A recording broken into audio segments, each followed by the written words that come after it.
महाराष्ट्र और गुजरात के अलग होने का आंदोलन चल रहा था, तब तो हम बहुत बच्चे थे।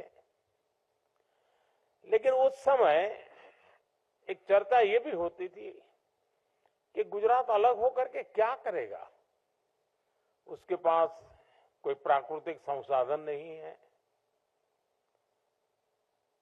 कोई खदान नहीं है, न कोयला है, कुछ नहीं है। ये करेगा क्या?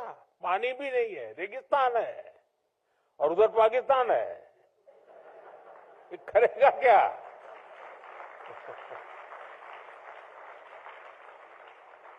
और ज्यादा से ज्यादा इन गुजरात वालों के पास नमक है, और है क्या? लेकिन लीडरशिप की ताकत देखिए, आज वही गुजरात सब कुछ है।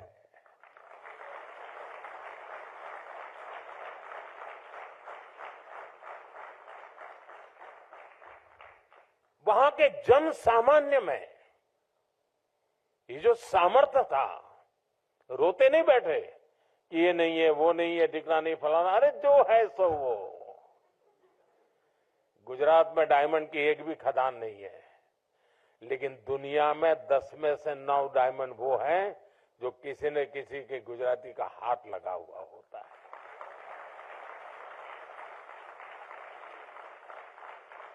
मेरा कहने का तात्पर्य यह है कि सिर्फ संसाधन ही नहीं, सबसे बड़ा सामर्थ्य होता है ह्यूमन रिसोर्स में। भारत का इन्फ्लुएंस और इम्पैक्ट दोनों कई गुना बढ़ेंगे। यानी एक तरह से भारत का पूरा विजन, पूरा फ्यूचर एक स्ट्रांग लीडरशिप जनरेशन पर निर्भर होगा। इसलिए हमें ग्लोबल थिंकिंग और लोकल अपब्रिंगिंग के साथ आगे बढ़ना है।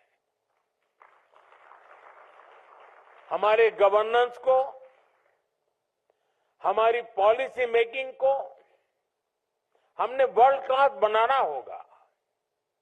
ये तभी हो पाएगा जब हमारे पॉलिसी मेकर्स, ब्यूरोक्रेट्स, एंटरप्रेन्योर्स अपनी पॉलिसीज को ग्लोबल बेस्ड प्रैक्टिस के साथ जोड़कर फ्रेम कर पाएंगे। मैंने कहीं पढ़ा था, if you develop yourself you can experience personal success. If you develop a team or your organization can experience growth. If you develop leaders, your organization can achieve explosive growth. इन 3 वाक्यों से हमें हमेशा याद रहेगा कि हमें क्या करना है, हमें कंट्रीब्यूट करना है। भूटान के राजा का जन्मदिन होना और हमारे यहाँ ये अवसर होना, ये अपने आप में बहुत ही सुभग संयोग है। और भूटान के प्रधानमंत्री जी ने